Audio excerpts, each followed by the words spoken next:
It is a week before the launch of the PlayStation 5. The guys mourn the loss of Alex's PS4 while celebrating the birth of the next generation of gaming. How good will Spider Man be? Where do you go to buy a PlayStation 5? What should be the first game that you play? Sit back, relax, and enjoy episode 12 of Play PS5, the podcast.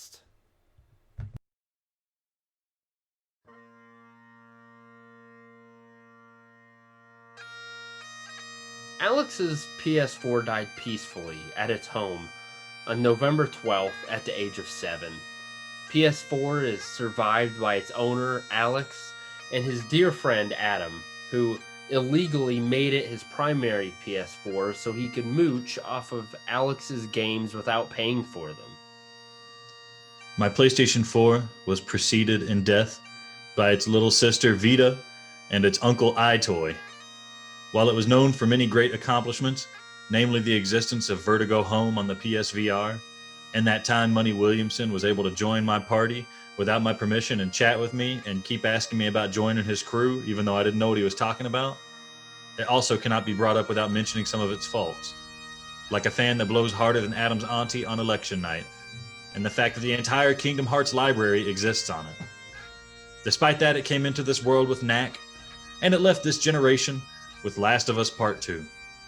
That's a good generational leap. In honor of the PlayStation 4, Adam, I'd like to send it off to that big closet in the sky with a 12 notification salute. Here we go.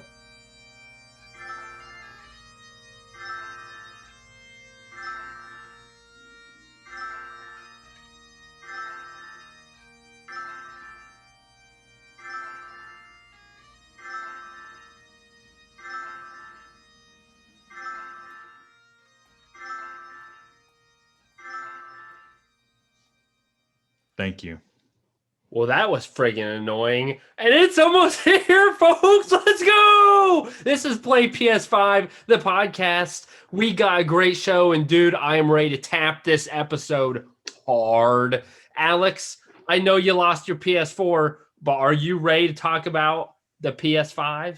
PS what? PS what? I don't even know PS4. All I know is PS5. Who? What is it? I don't care. I don't need it. It's old. I want the new, baby. Yes, let's talk about PS5, Adam. Here, I don't know if you know this, Alex, but crack kills. And my gamer juice tonight is Mike's Harder Green Apple. So I've never had this, but I'm a fruity man, and it smells a lot like green apple. I'm excited for this. It is, if you can't tell in our voices, folks, this is a celebratory week. Next week, we're going to even be more psyched, but just the anticipation, the suspense, it's all the culmination of all of our excitement is soon to be released all over this week. But first, here's a little Mike's Hard. So are we getting loopy, Adam, this episode? I don't know if you're a lightweight or not. By the end of this episode, are you going to be trying to take your shirt off and wrestle somebody?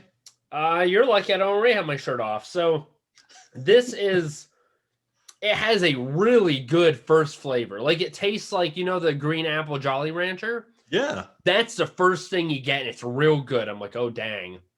But then it fizzles away. And you get that little beer aftertaste, but it's kind of scary because it doesn't taste a whole lot like beer. Let's see how much is in here. I'm going to guess 6%. But this is a drink that 8%. Okay. Yeah, Adam. So that'll get you there. That'll get you there. I could drink this without knowing it's alcohol probably, and probably put away a decent amount because it's very sugary, but it's very good. Good choice. I got it at the Speedway, $2. Unfortunately, I don't have a come and go.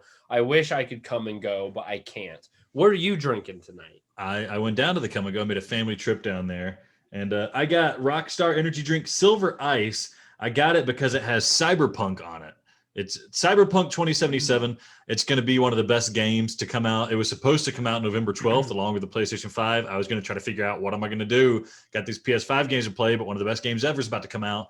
Luckily, it got delayed to December 10th, so I can clear my backlog and get ready for Cyberpunk when it comes out. But in its honor, I'm a strong black woman like the woman on here.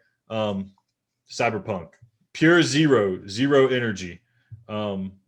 Zero energy. Yeah, it tastes just. I poured it on my Come and Go. Here's the secret. You guys want to know how to maximize the effect at Come and Go. You get something in a can or a bottle, and then you get the Come and Go cup full of ice, and you just pour it right in there. Guess what? Listen, I'm a deal maker. 9 times out of 10, they don't charge you for that cup of ice. All right? Keep coming back to the podcast to get cool deals with Alex on Come and Go. It tastes like sugar something. It's sweet. It's an energy drink. It's really just there to keep me awake these late night podcasts, Adam. Adam, without further ado, let's move on to the next segment. Adam loses money to Burger King. How's it going, man? Oh, I love it. I have actually, we talked about it last week a little bit. I'm a little disappointed in the fact that you're not going to win this thing, dude. Like, what is going on? This is so stupid. And how I cannot win stuff, and I've eaten there so much. It's ridiculous.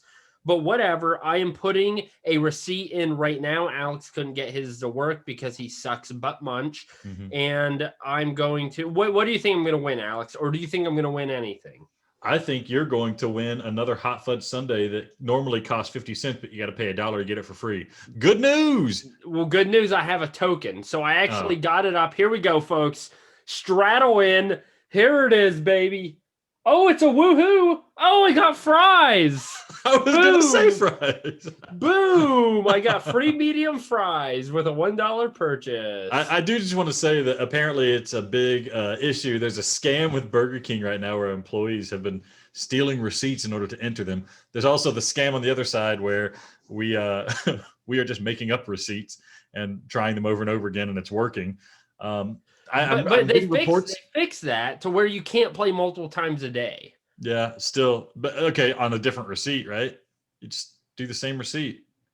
I don't know. Anyways, apparently somebody won a PlayStation 5 and got all excited, and then Burger King refused to validate their win. And so now they don't. I don't know. It sounds, I couldn't imagine anything more horrible than saying you got a PlayStation 5. Like you won a PlayStation 5 on one of these stupid games, and then Burger King says, if you don't have the receipt, then you don't get the PlayStation 5. I would cry. Here's my thing. I got two things right off.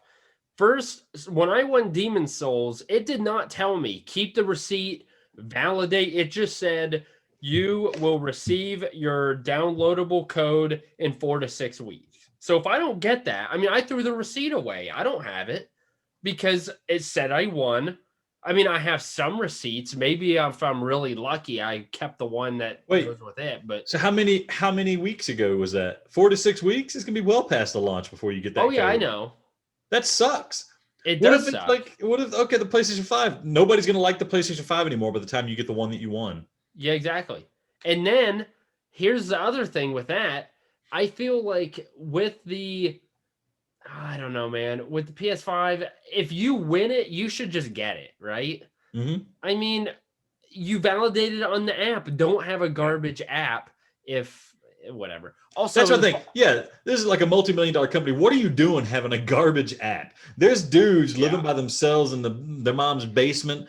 They got no money and they could put together an app that works 95% of the time. Burger King's app can't work 5% of the time. What the heck is wrong with that? I don't know. I've got two things. I got two things that we need to move on because we got a lot to talk about. Number one, I will admit, I went to Burger King last weekend and I got a double Whopper, 40 chicken nuggets and French fries for like $5.40. Yeah, it's a good deal. Good. That's actually pretty good. You want to know what I got last time I went to Burger King? Squirts. I got diarrhea. I got you. I called it. Okay, the other thing is I'm annoyed because every effing day I have put in the mail the mail-in to play type thing. You know, I mean, that was a lot of time. I had to write my address out 40 times. I had to buy stamps. I haven't heard anything. Not a single, I mean, I don't know. Couldn't they? I mean, surely at this point I would have won some fries or something. I have heard nothing. It's garbage. Like, what is that? I think, people say it's legitimate. I think when you see somebody post on Twitter and Reddit that they won a PlayStation 5 through Burger King, I have a very strong suspicion that it is just like an advertisement. It's a glorified advertisement put out there to get people to think that it's more likely to win. People say it's real, but I don't believe it. I don't believe it. Everybody's trying to con you out of money. They want you to go to Burger King and get diarrhea by trying to eat their jalapeno poppers. I don't care that it's $1 for 4. I'm not getting any more. It burns. Burns in both ways, right? In and out. Okay, so here's what I want to know, Alex.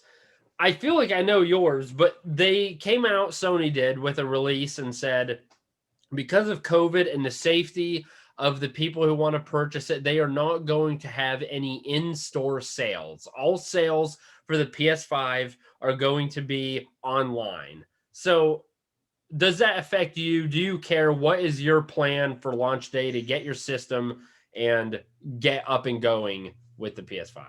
Let's clarify that if you have a pre-order, you will get the console at the store, apparently. Call them, make arrangements, do what you got to do. But if you already have a pre-order, you can get it. What this is saying is you will not be able to just walk into a store and buy a PlayStation 5 when it comes out, which for me doesn't matter. I'm getting the PlayStation Direct. They're going to deliver it to me at some point. They already charged me for it, so it better come soon. And yeah, so I have one. It's coming in the mail. And if it wasn't, I'd be picking it up at Target. However, there are people, and this sucks for Sony because I'm sure they're losing money on this maybe.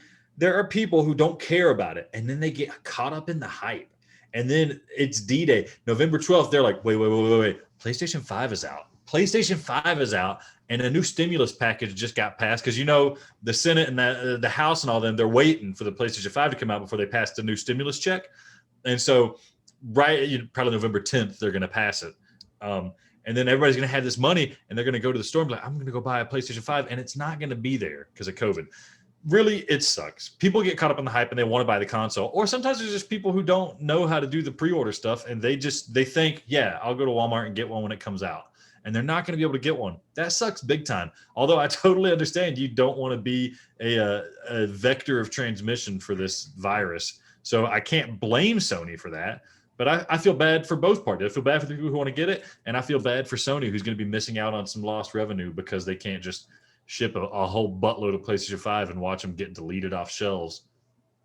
Yeah, I think it's disappointing for a couple reasons. One, I really think as a person who is going to purchase it, a big aspect of all of this, Alex, is, like you said, getting caught up in it. Yeah. Like, even when the very few things I have bought at launch, like they had a Lego set that was Nintendo. It was like the original NES, and I had a little TV, and it was this whole set. I mean, I was excited for it, but I was partially excited because you have to plan how are you going to get it. There's the worry that you're not going to get it. So there's some like suspense and some amount of surprise and mystery to it. And then you got to wait in line, and no, that's not fun, but it just makes you more anxious to get it, and it's more rewarding when you finally have it in your hands. All of that stuff, everything that goes into the experience of purchasing it is no longer there. And although maybe it's a little more convenient online, but you got to fight now with the hundreds of scalpers who are just going to try to buy as many as they can. And they have these bots that probably buy them for them immediately and then try to upcharge it. And it's not as much fun. I know sitting in line sucks and worrying, I may sit here for 2 hours and not get it. But sitting there and hitting the refresh button or seeing it and putting add to cart, and then in your cart, you didn't put your credit card info in time, or you realize, I need to make an account. None of that stuff is fun. And it's a different type of not fun. It's the aggravating, that's going to make you angry type. A different type of not fun. Exactly. I want the fun type of not fun.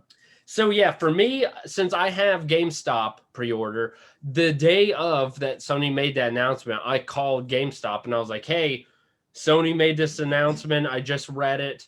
Do I need to make an appointment to come pick it up? And the guy was like, oh, what's that? And I was like, they mentioned that there are no in-store PS5 sales. He's like, that's a lie. He's straight up, very defensive. He's like, that's a lie. And I was like, you calling Mark Cerny a liar? He's like, who, Cuck Cerny? Yeah. He's a liar.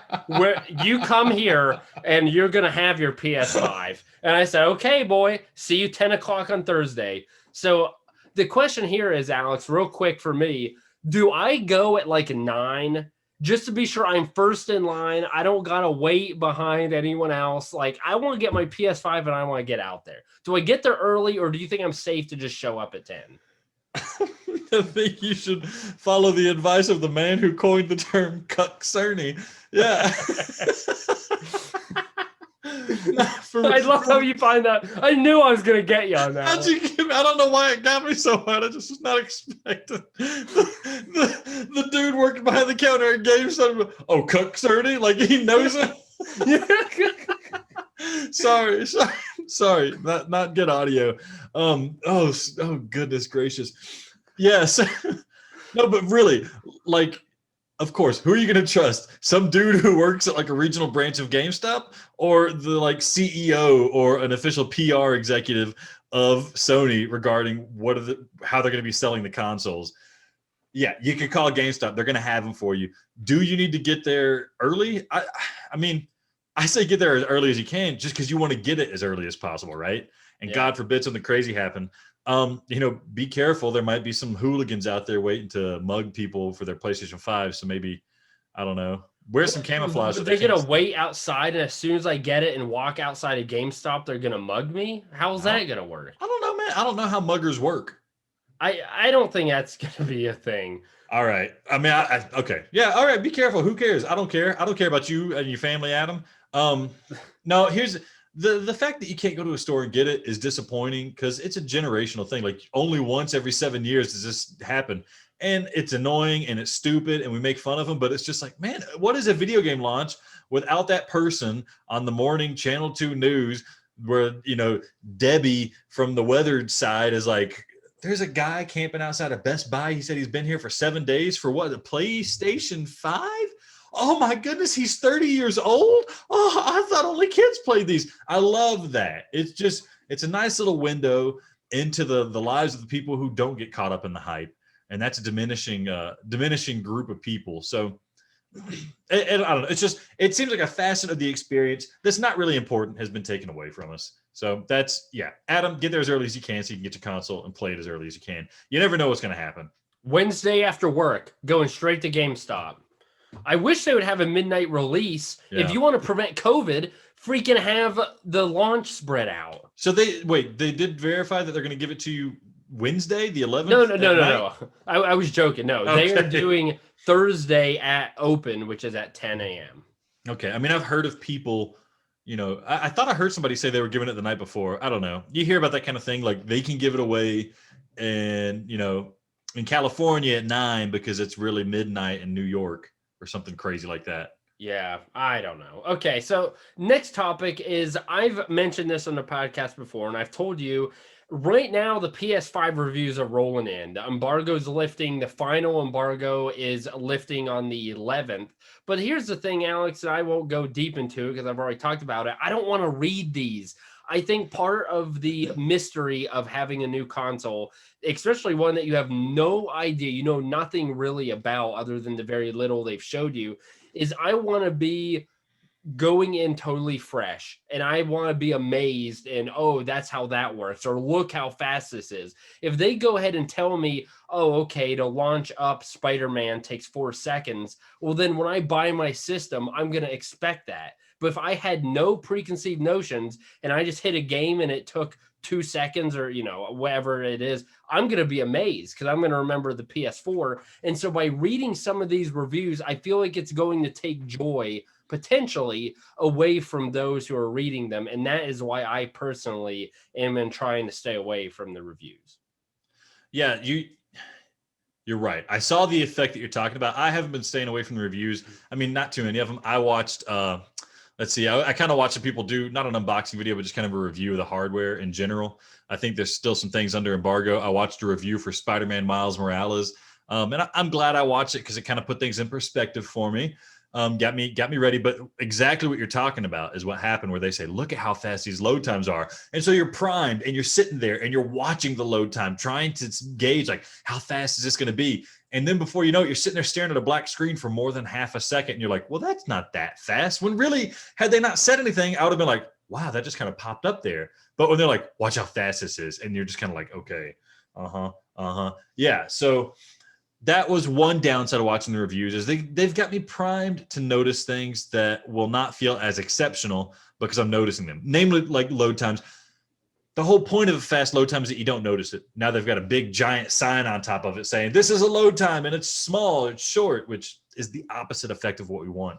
But some of the other things that they've made me appreciate, just some of the little hardware things the reviews have talked about. I don't want to get into it too much, Adam. Is there anything that you are interested in the reviews that maybe you would like to know about, but you're afraid to read the reviews to find out about it because you might be spoiled by something else? Honestly, man, I'm to the point that, especially we're so close, I feel like I don't want to know anything. Like even hardware wise, I have the controllers honestly are what I'm most excited for. And Yeah. I didn't read the review, but on Yahoo I saw an article called "The Reason to Get Next Gen PlayStation is for not what you expect," and then they put some dashes or dots or whatever, and they said the controller. Yeah. I knew the controller was going to be a baller based on that one article. Obviously, they were very impressed, and just seeing how the games have utilized it and seeing that little GIF of that adaptive trigger pushing, I really think that is going to be the thing that's going to blow my nips off the most. I mean, uh, yeah, I don't want to know. Because look, Astrobot in VR did an amazing job immersing you into the game, even if it weren't for the virtual reality aspect. Like the way you use the controller to guide ropes that Astro then climbed on, or to headbutt the soccer ball into the enemies, like that was so creative that if you already knew that part was coming up, it would take away from the experience that second where you're just like, wow, that's clever. And again, that's what I'm afraid of by just seeing little its and bits of these reviews and these games, and that it's going to take away from it. But here's the thing about the reviews. See, Astro's Playroom is a pack-in game. It's free, and the prior Astro games that came out, like the one for the camera, was like, man, I didn't. The only reason I messed with it was because I was looking for something for my daughter to play with. And then there was that VR demo disc. Only reason I played that was because I had nothing else to play for a little while.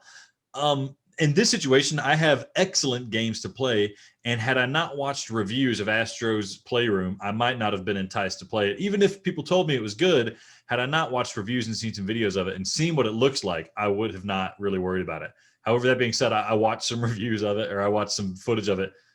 Game looks baller. It looks great. It's got me so hyped for the DualSense. And like you said, yeah, the PlayStation 5 is a DualSense console. It's not that the DualSense is a PlayStation 5 controller. I think the PlayStation 5 is going to be a DualSense console. That's the selling factor of it. And from what I hear, it's really apparent. It's a really dramatic effect, and it's a really exciting effect. And hopefully that excitement and that enthusiasm pushes on to developers to keep implementing the technology. Seems like they're not having much of an issue right now. Yeah, so it's exciting. I have a DualSense sitting right next to me. Haven't opened it yet because I don't know what to do with it. I don't want to get it broken or anything like that. Don't want to get Cheeto dust on it. Yeah. Well, I won't go into it. Let's just say it involves Little Star. Let's put it that way. Okay, so you mentioned, do you want to talk about Miles Morales Spider-Man at all? Like what you kind of thought of just from the reviews you read? I'm not going to play that game. So, you're not going to spoil anything for me, but if you want to mention, so I can talk. What were your thoughts? Yeah. I think the one big thing I saw, like it looked great in the footage I saw, which surprise, surprise, Insomniac made a video game and it looks phenomenal. Wonderful. Load times are short. Cool. Don't really care about that as much. I mean, it's not a surprise to me. One thing they did say in the reviews that I saw is it's like 8 to 10 hours long, which for some people, that's like a deal breaker almost. I mean, this is like How much is the game? I think it's a $70 game. I got charged $75 by Sony because it's being shipped with my console. So it's a $75 game. But I think you can get the cheaper version, and it's just Miles Morales. I'm getting the one that comes with the PlayStation 5 version of the original Spider-Man, which is like a $10 or $20 game, something like that on PlayStation 4. But if it is that game remastered with DualSense and all sorts of stuff like that, it's going to be well worth the money. I never played the PlayStation 4 Spider-Man game. And so now to me, it's not like I'm just getting a $10 or 10-hour game. It's like I'm getting a 30 or 40-hour game, which is great. aside from that, the reviews say it's just a top-notch game, and I don't need something huge and epic. I got Demon Souls. I can play that game forever. So I need something that I can take bites out of and get it done in a couple days. That's what Spider-Man is going to be for me. Looks brilliant. I'm excited about it. I'm really excited about the way it utilizes DualSense too. That's going to be a big deal, I think. Yeah, two quick things. My thought. One, for me personally, I would only be interested in playing Miles Morales, and that's going to springboard another conversation here shortly. But 10 hours to me is kind of short for $70. I mean, if I'm not interested in the first Spider-Man, that hurts. Other thing, I learned this today about Demon Souls, which makes me even less interested in playing the game because I'm going to hate it, is you probably already knew this, but apparently in the game, if you die, the game actually makes the enemies and things, it makes the game harder. Yeah. Like, what is that? That's not fair. Yeah, it's called world tendency, and it's this crazy thing. What happens is, at least a sample of what happens is, the world can be white, means that you're doing good and things are getting better, or the world can be black and it means you're doing bad and things are getting worse. And at one point early in the level, if you do bad enough, it opens up some gate, and then there's like this really tough assassin character that like hunts you down on the level. And I didn't know that, and I was running through a level after I died a million times, start over and run through this level, and suddenly there's this woman with this big ass axe chasing me, and there's no way for me to kill her because she's way better than me. The game does crazy groundbreaking stuff like that. But how are you supposed to defeat the level? I mean, the quote from everybody is "get good." You just got to get good. The game, even though it's an RPG, I hate that. I hate that. Even though it's an RPG and you level up, the game is pretty much knowledge based. These kind of games are where if you know what you're doing, you can get by really far. Like, there's a lot of people who go out there and they can get halfway through the game without leveling up once just because they know what they're doing. And it's kind of an empowering thing to go through. You spend the first 5 hours going through the first level and just getting your ass handed to you. And then, about 10 hours in, you run through the first level and you kill everybody in one hit, not because you're so strong, just because you know what you're doing and you know how this works. And it's great. And there's story reasons why. It's just phenomenal game. Can't wait to play it on PlayStation 5.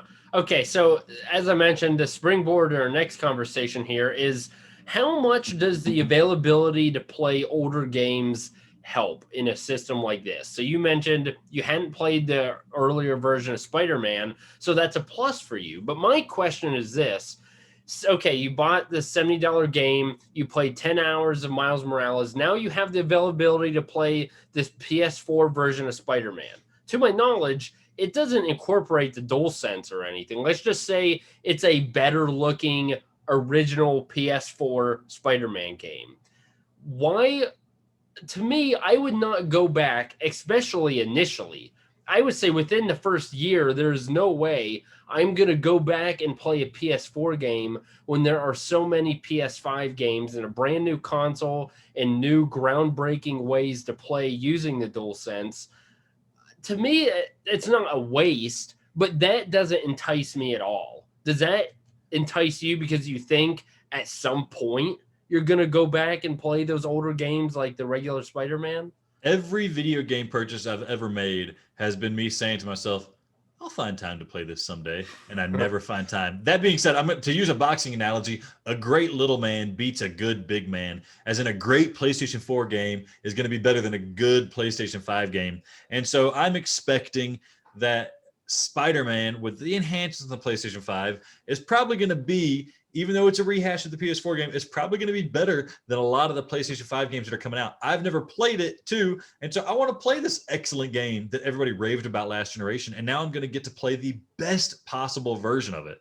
So maybe it's not going to be as exciting as, Demon Souls in the PlayStation 5 or Godfall or something like that, but it still is an excellent game in its own right, and any annoyances or nuisances that exist in the game due to load times and stuff are going to be eliminated, and there might be even some enhancements with the DualSense. I don't know. I need to read up more on that. So that's nice for me. I'm somebody who doesn't mind going back a generation to play a game if it's truly going to be a special game. But that does lead into the PlayStation Plus collection.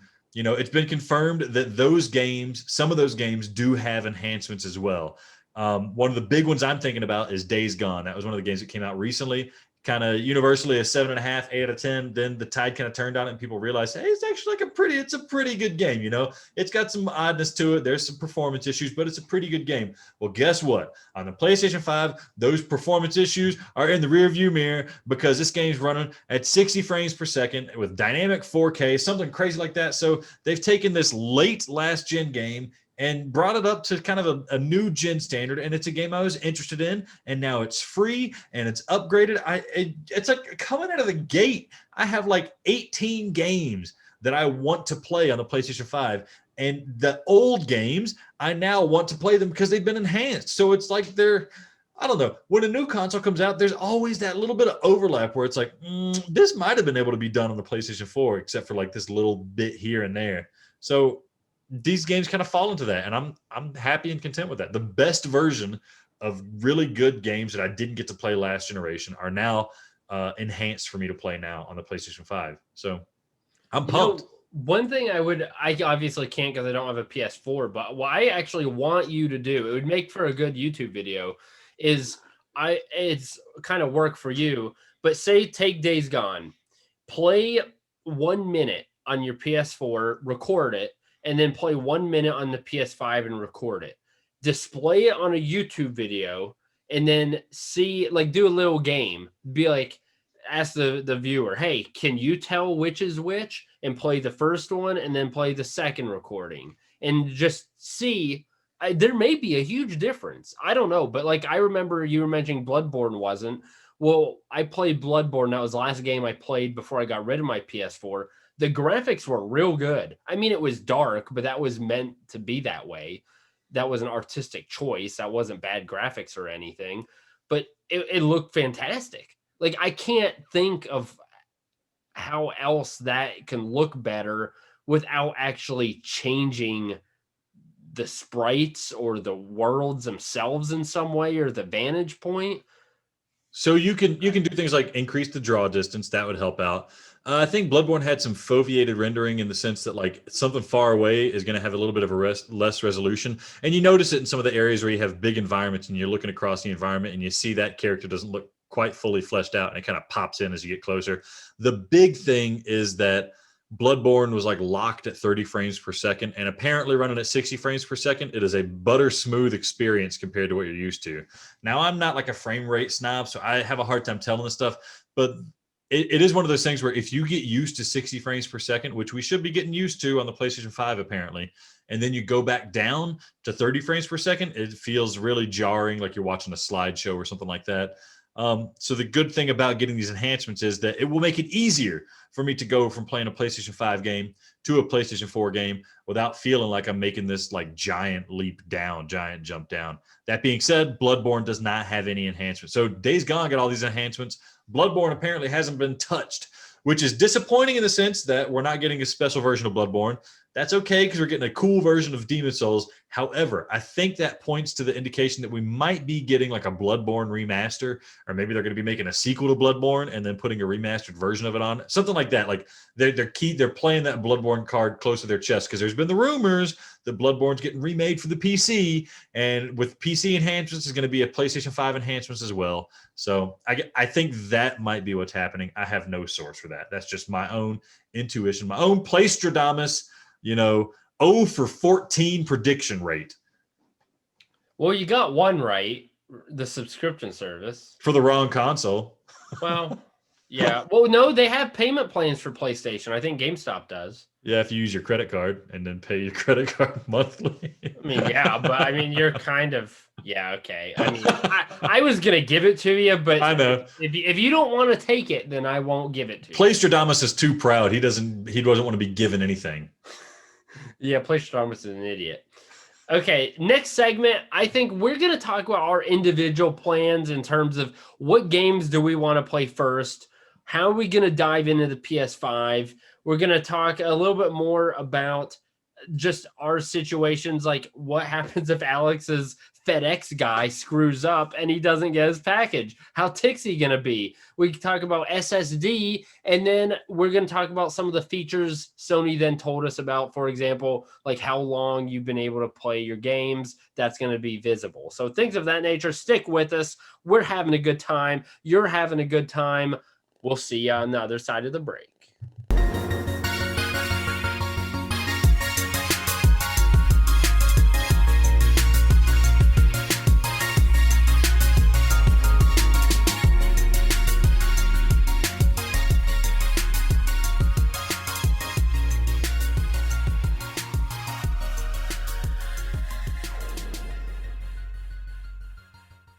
All right, so this is segment 2 of Play PS5, the podcast. I cannot wait. Alex, I'm going to jump right into it. Dude, I am just beyond hyped. Here's the thing. The first game I'm playing, I have everything laid out. I am going to play Astro's Playroom. Not only is it going to be a full game, not only is it free, but Astro holds a special spot in our heart. And you want to know why I'm most excited for this game, Alex? Take a guess. Because you beat Astro Butt and I didn't. Okay, that is true, but it is confirmed that Astro's Playroom has a platinum trophy. Whoa. I am going to hit it hard. You can mark down these words. Astro's Playroom will be my first platinum trophy of the PS5, and I'm going to get it quick. Give me a week. I'm going to play that pup. Which is great in many ways. One, obviously, I feel like with it having a platinum, you're really going to investigate the levels and get the most out of the game. But two, it also tells you that it is a full-fledged game. I know you mentioned before that you had done research and saw that it was like maybe 4 hours or something, but this, legitimizes it. You don't give platinum trophies to experiences or very short games typically.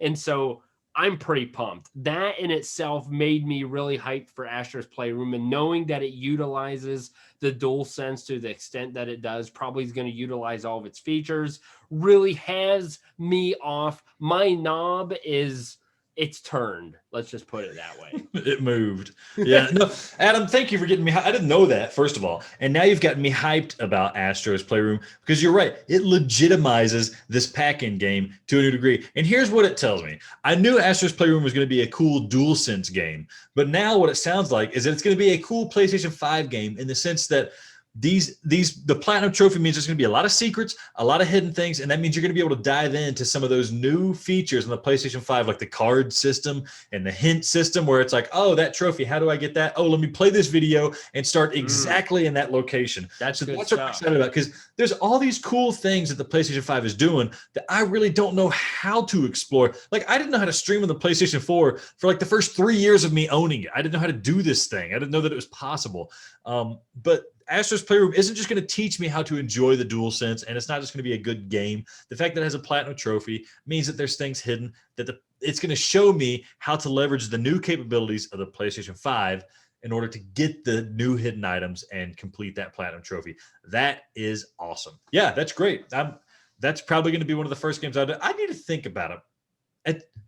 It's going to be ready to go, but I have some heavy hitters, man, like Dark Souls or Demon's Souls is one of my favorite games of all time. Spider-Man is already out of the gate looking phenomenal. Like, it's a known quantity, right? It's something that you know is going to be absolutely fantastic. So do I want to start off with something that's going to be good, but it's kind of an experience like Astro's Playroom, legitimate but still small? Do I want to start off with something that's like my dream game, or do I want to start off with something right down the middle, right down the road of just perfectly executed, well-crafted Insomniac designed game? I don't know. For the sake of this podcast, I think we should just race to a platinum trophy on Astro's Playroom. Oh, I will eat you alive.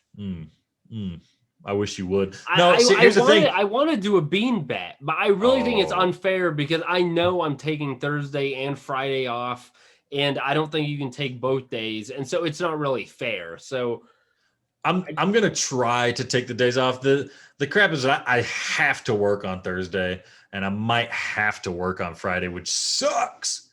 but that's okay. Adam, I don't think you're skillful enough to get the platinum trophy before me. So if we were Oh. close to launching at the same time, I think I could make you eat my lunch. I could eat your lunch. Mm. Adam, I do want to ask you, what's your game plan? Like, you're about to sit down. You want an unfettered experience. You want it to be the most pleasurable experience you can have sitting down to play PlayStation 5 for the first time. What are you going to have around you? And you're going to have your lotion. You're going to have your Kleenex. What else are you going to get? You get some food, get some snacks. You're going to have gamer juice. What are you going to do? So I have thought about this because this is not only the first one of the bigger purchases I've made, but so I just recently purchased a condo. So I just moved in, and so now I'm set. I'm in my new place. I bought a recliner, and I'm like, what is gonna make this is the first time I've taken days off in a long time. So I really want to enjoy this experience. So here's what I have going on, Alex. I am going this weekend, tomorrow, and I'm gonna buy a high-end robe, probably $100 to $150 robe, and I'm gonna just live it up. I'm not gonna use it until probably Thursday. So I'm gonna be in my robe. I'm gonna be playing this on my $1,500 TV in my new house, in my new recliner with my new system. I don't have a mini fridge yet, but I'm gonna buy a bunch of gamer juices, and I'm gonna sit there all day on Thursday. I took the day off. I'm just saying, screw it. I'm gonna sit with my pants off. And you wear no clothes under a robe, right? I don't think you physically can. Yeah. Okay, exactly. So I'm gonna be naked under this robe. I'm probably gonna have just under the robe is gonna be just your media remote, right? Yeah, exactly. I'm going to be flipping and flopping everywhere, but it's going to be incredible. I cannot wait. And I'm going to game, and I'm going to game, and I'm going to game some more. And I'm going to stream, and my media remote's going to be showing. So, and mind you, I didn't pre-order one. So I'm not sure what you're going to see, but it's going to have Disney Plus on it. It's going to have Disney Plus. So that's my game plan. It's going to be a very, very good weekend. It's full of relaxation. And I mean, honestly, here's the thing. If you are a listener, contact us at email, contact@playps5podcast.com or Twitter. If you have a better setup than me for your introduction to the PS5, let me know. Next time, the first chance that we have a code to be able to give out for games, you will get a code if you can convince me that you have a better setup than I do, because I just can't imagine what could, maybe if your auntie was here and I'm getting handies left and right too, but that's the only thing. So that's me. Just a distraction. All right. It's the wrong sense. That's right. I already got dull senses. Get out of here. Okay. So what is your game plan then?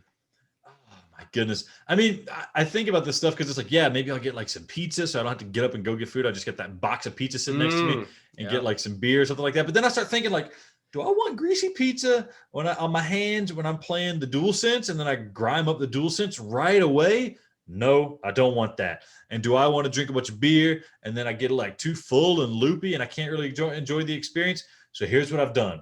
I haven't had any water in the past 48 hours, and I'm going on a water strike. I'm not going to drink anything for 3 days leading up to the launch of the PlayStation 5 so that I don't have to pee when I play any of the games. So I'm going to be a dried up husk of a man, and the PlayStation 5 is going to be what rejuvenates me as I slowly sip, drip, drip, drop, so that I don't waste any time urinating or defecating. That day is going to be pure PlayStation 5 pleasure. Nothing else is getting in my way. I'm going to have my wife come and slowly put small wafers in my mouth to provide sustenance, because it's just going to be me and a mind-body connection with the PlayStation 5. This is next level gaming. I wish you hadn't used up all the catheters and you could have sent some my way so I could have done that. But instead, I'm sacrificing my health for the love of the game, Adam. Really, though, I thought I was going to get some Burger King, but after the way it's messed up my GI tract, I can't play the Burger King game while I'm going to eat. While I'm going to play PlayStation 5. I love how the last thing said you were going to eat Burger King every day. Like 5 days in, it rocked me. You should eat a bean because you didn't even make it half the time. So, no, I think the game plan is you need to get a food that you can eat with a fork, and that preferably something healthy and hydrating. but not too hydrating. So I'm thinking like pears. I'm gonna see if I get my wife to chop up some pears, put them in a bowl. Doing? Dude, I'm wearing the external catheter and I'm getting a feeding tube. I don't got time to waste here, man. So that's what's up. All right. Okay, so my question too, kind of along the same lines here. So you get this new console, you have at least 3 or 4 games ready to go. You got Astro's Playroom. I know for you have Demon Souls, you have Spider-Man, Miles Morales, you got Godfall. Yeah. I've got 3 games, 4 games coming. What is your game plan? Are you going to play one game, like you're going to play Astro's Playroom and just finish it? Or are you going to play a game for a couple hours and switch? Because that's something I'm struggling with. Like, I'm like, maybe I should just finish Astro's Playroom in one sitting, take a little break, and then jump into Godfall. I don't know where to go. I need you to help me with that. I don't know where to go either, Adam, and I really don't want to fall into the trap of like starting a bunch of games and not finishing anything, because the games that I have on the deck, they're all games that demand to be finished. They're that high of quality. So I'm thinking I need to just burn through like this first day. Let's just run the PlayStation 5 through its paces and just annihilate Astro's Playroom. Maybe not platinum it, but let's get to the end of it so that he's waving goodbye to me at the credits, and then I know that I've put in my due diligence and finished that game up.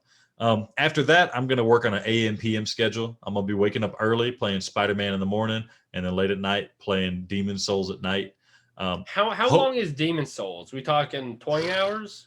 Well, since I know what I'm doing, it's probably somewhere between like 30 and 40 hours to beat it. Holy, since you know what you're doing? That's just the first run through. You know, people play this game, new game plus 7. Oh my God.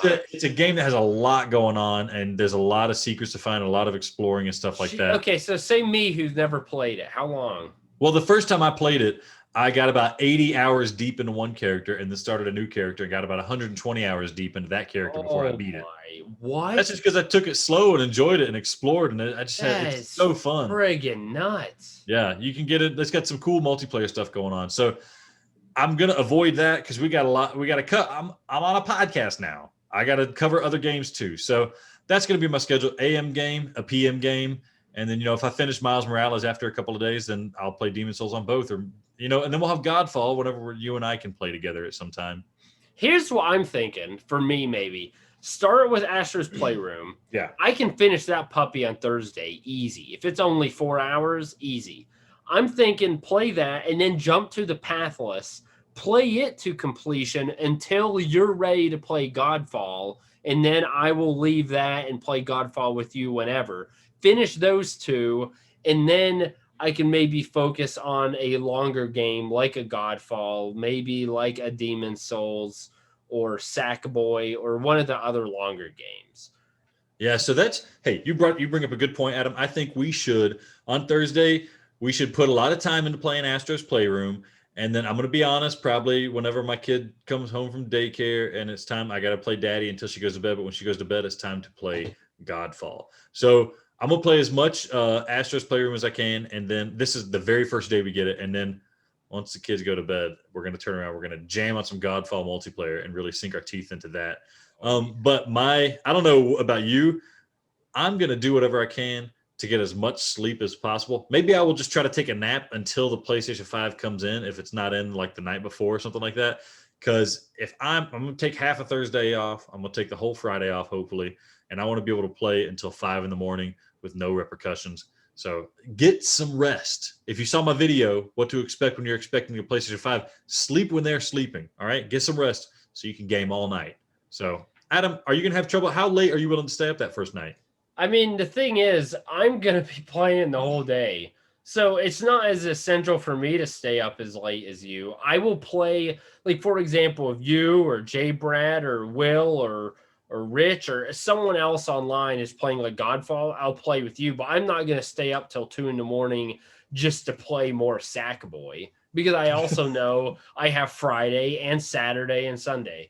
So is your daughter old enough to play like Astro's Playroom or Sackboy or something? Maybe a bit. I mean, she plays VR games pretty well, but that's because you could just move things around. She's getting old enough. I think Sackboy would be a game she might be able to pick up. It looks like it's pretty, trivial to move around. Her hands are pretty small, so it's hard for her to move the analog sticks independently without really working hard on it.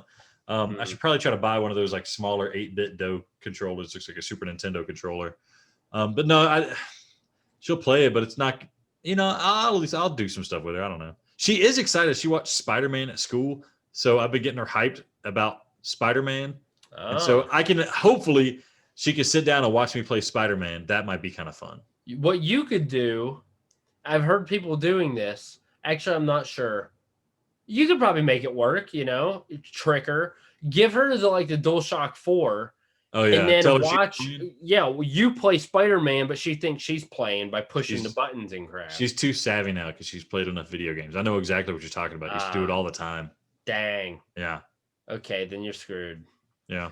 Okay, so that's what's going on there. We've kind of talked about what we're doing in terms of the pre-orders and all that stuff. I really hope you get yours on time. I hope GameStop doesn't bone me and that I can get up to 10. Because you also got to remember, I didn't get my accessories early. So you didn't open your controller. I wonder if they come charged already. Because if not, yeah, go ahead. I think they have to have a little bit of charge, but I think they recommend fully charging it before you start using it.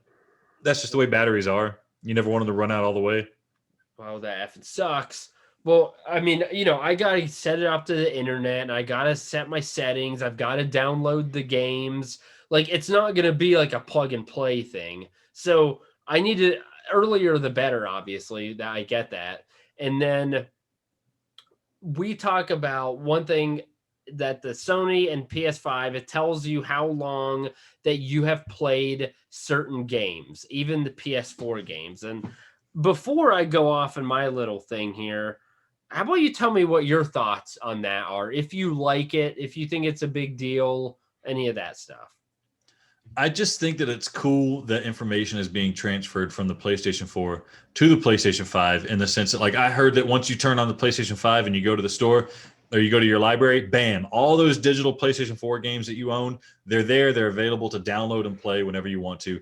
That's pretty big. That's cool that I'm not going to have to do this silly crap of going to the store and telling it, oh yeah, I bought this thing, add it to my cart, let me buy it again. And you charge me $0, which is sometimes you got to do that kind of crap. I'm glad we're avoiding that. I'm glad it's calling a spade, just giving it to us right out of the bat. But yeah, telling me how long I've played the games, even the PS4 games. Yeah, I don't want to lose track of it. I don't want it to think that I'm starting some of these games over again. Yeah, how long I've played it. It's an interesting detail. It's kind of a wake-up call when, like I said, I look at Demon Souls and say, oh, 120 hours. Oh my God. But kind of like you said, there's not going to be too many PlayStation 4 games that I've already played that will be transferred over there. Unless did the PlayStation 4 tell you how long you've played a game? So is this something new so this is something new that we're getting. Somehow it knows how long we've played PlayStation 4 games. That information was there. I just didn't have access to it. So yeah. Here's my thing. I don't like it for a couple reasons. I don't like it a lot, to be honest. First of all, I think it is going to negatively affect me playing games in a sense, like you said. If I look and I'm like, oh, I'm not one of those people who are like, oh, if you spend, time playing video games, that's a wasted time and you should be doing something more, constructive with your life. I'm not like that. The way I view it is that when you play a video game, it is no better. In fact, I would argue it's better than watching TV or a movie, because at least you're stimulating yourself and you're thinking and you're problem solving, and maybe that's minuscule stuff, but it's active. You got some kind of activation going on. Exactly. Yeah. So I say it's better than that, but still, when I sit there and I look and I'm like, oh, I played Final Fantasy 7 for 40 hours. When you're playing the game, you don't think about it. But when I see that number, I'm like, dang. The first thing you do is divide it by 24, right? Yeah, exactly. And then it doesn't depress me, but it makes me think man, I really shouldn't be spending that much time on these. So when I see those hours going up on the games, it's going to incentivize me because of my personal, thoughts, not to play as many video games and not to enjoy the game because I'm playing it too long and I should be doing woodworking or going out fishing or working out or meeting with friends or doing something else. So that's one thing I'm worried about. And two, the other thing, I'm sure this probably is a setting that you can change, but I didn't like, and I know it was a saying in the PS4 that everyone can see if you set it up that way, what you're playing. Well, everyone effing gives me crap about playing Tetris Effect. It's just turn it up. It is a freaking game that's easy to play. I can play it for 20 minutes and be done with it and feel like I accomplished something. And again, it's one of those games that I feel like it's invigorating me. It's challenging me. It's a puzzle game. It's making me think. And so it's good. But when you look at the amount of time I play it, you're going to be like, wow, kid loves this game. But no, the effing game is trash. It's garbage. But I can't play Kingdom Hearts for 15 minutes. There's no use. You would get through one cutscene in the load screen and boom, okay, I might as well put it up. Whereas Tetris Effect, you can play a few things. So then freaking people like J-Brat are going to look on there and be, oh, you've played 50 hours of Tetris Effect? You do love the game. No, I don't love the game. It sucks. And then I'm going to have to field questions about that for the rest of my life. Do you want to know how many hours I've played 18 floors? Probably 18 hours because the game's so garbage. And then it's going to make me mad that you made me waste so much time playing that garbage game. So maybe I bet this is probably a setting. I could probably turn that off, right? Probably. It seems like there's a lot of settings you can adjust. You could definitely turn off having people see what you played, but I'd imagine the time played, it's probably something you could avoid, I guess, if you wanted to. So do any of my concerns ring a bell with you? Do you think I'm overblowing them? I mean, I don't care if people come at me for playing Tetris Effect, whatever. But you do bring up the point of seeing how much time you spent, right? And in the moment, who cares how much time I'm spending playing? A good example, Mass Effect 5 or Mass Effect 3. However, it felt playing that for the 80 hours ultimately I put in or something. But it does feel weird seeing that you spent literally more than 2 days of your life, as in, you have so many days on this planet and 2 entire cycles around were spent on a video game or more. That always feels weird, always feels kind of troublesome. But if you fill that day with other stuff, like, say I went to work and worked a full day and then I worked out and did something productive like that and then played a game, if I know that all that time that's not playing the game in that time span, I was doing productive stuff, it's less of a concern because it's like, hey, that was 80 hours of my life that I relaxed and I get to do something I wanted to do. So you got to contextualize it. Now, if all I did was play video games for like a week straight and I didn't go to work and I didn't do anything productive or healthy or work out or anything like that, and it showed me that there's 5 whole days of my life missing to video games in like a 7-day period, then I'd start feeling concerned and I start feeling worried. I'd probably get burnt out before that would actually happen. But I understand these concerns, Adam. I understand. It's some more news from Sony. It's kind of some crunchy news, huh? Yeah, Adam.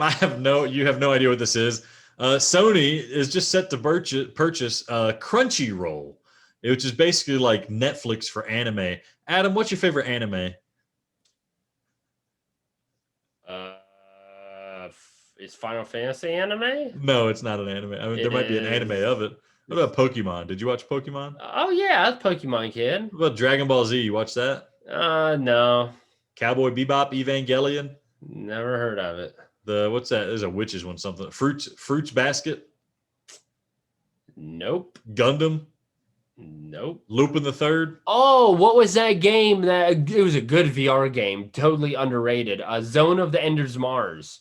Hey, yeah, that had an anime cutscene. Is that anime? Okay, then yeah. Okay, that's your favorite anime, Zone of the Enders Return, or Mars edition. Yeah, I don't know. Hey, that's a good game. Good anime. It was a good game. Really, if you have a VR and you haven't played it, you should. It's probably cheaper now, and it's a lengthy experience, and it was pretty good. It's good in flat mode too. Yeah, it's a fun game. Anyways, but I just thought that was interesting. So you're going to see that on your PlayStation 5 almost for sure at Crunchyroll. So wait, I don't understand. Is it free? I think there's a free version and there's a subscription version. There was some boxing anime I watched, so I subscribed to it. It worked pretty well. It was fun. So it's literally just an app that gives you access to a bunch of anime to watch.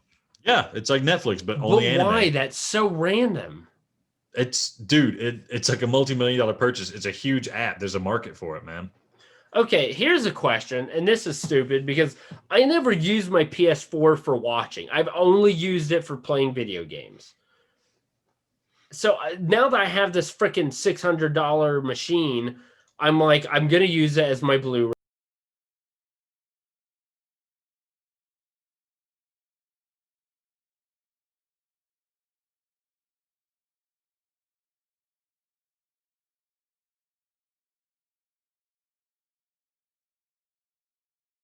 I've seen interfaces on consoles be better than like a smart TV. So the PlayStation has more hardware, right? So it should be able to run faster.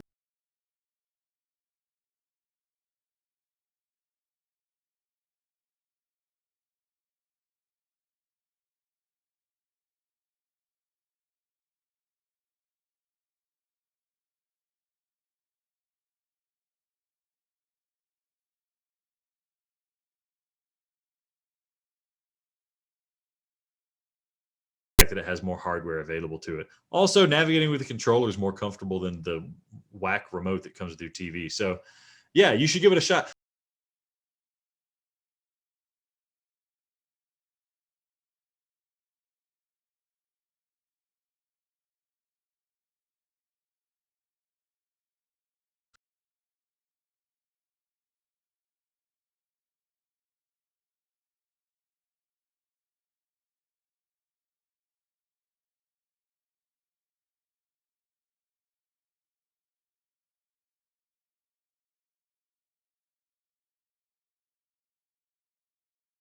Up Crunchyroll. In the search bar, I will type tentacles, and I will eat lunch while watching the first thing that pops up. Just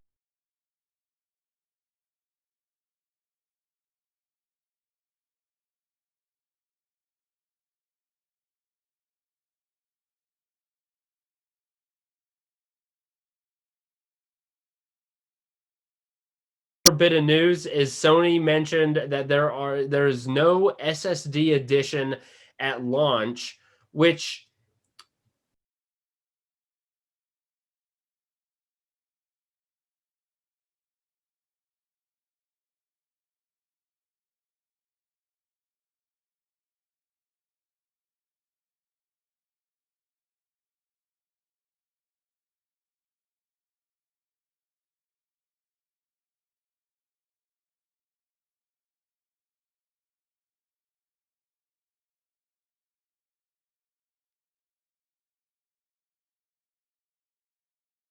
Bytes or something. yeah. So I wasn't planning. I'm definitely the person that I play a game, and if I'm not gonna play it anymore, I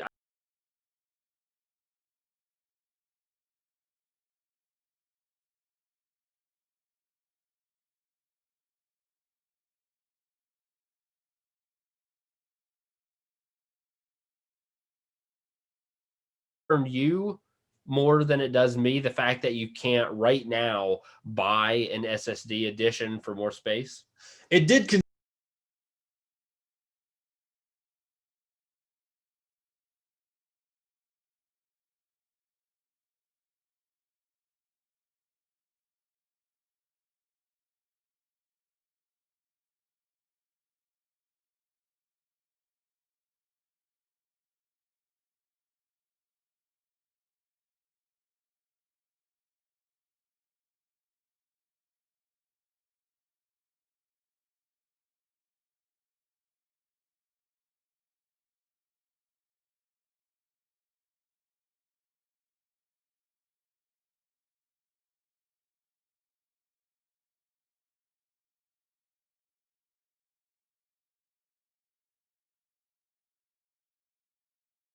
going to fill up real fast. And like you said, these games have higher resolutions and more content, and it's going to take longer and longer, or it's going to be easier and easier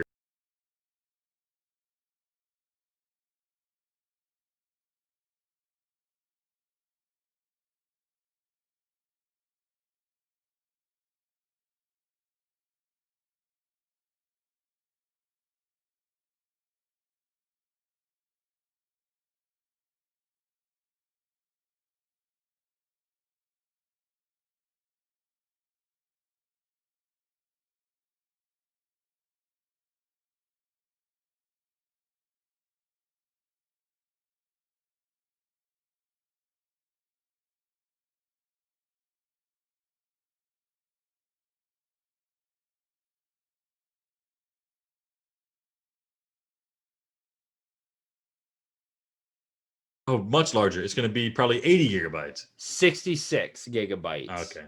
Hey, I wasn't too So, far off. I mean, okay, and that's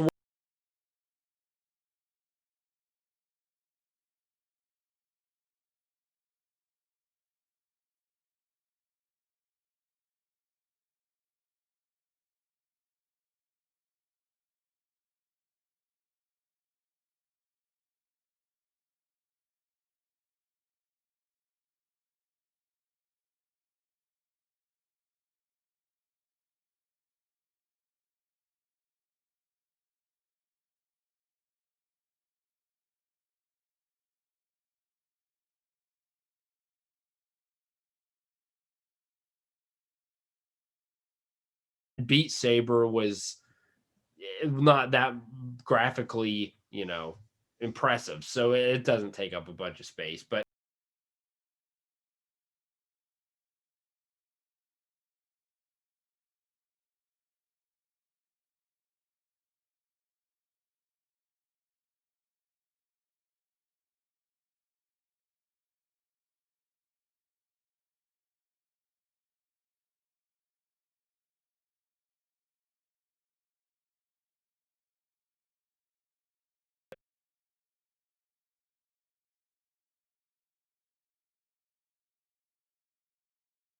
Bucks.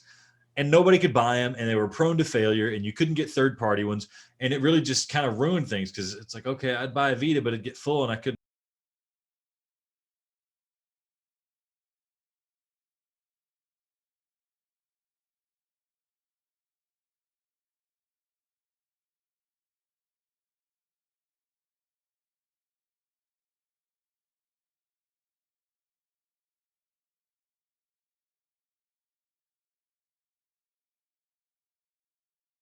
Gate or something. Seagate, yeah. Yeah, they make ones for PS4. I'm certain they'll translate. So Hopefully.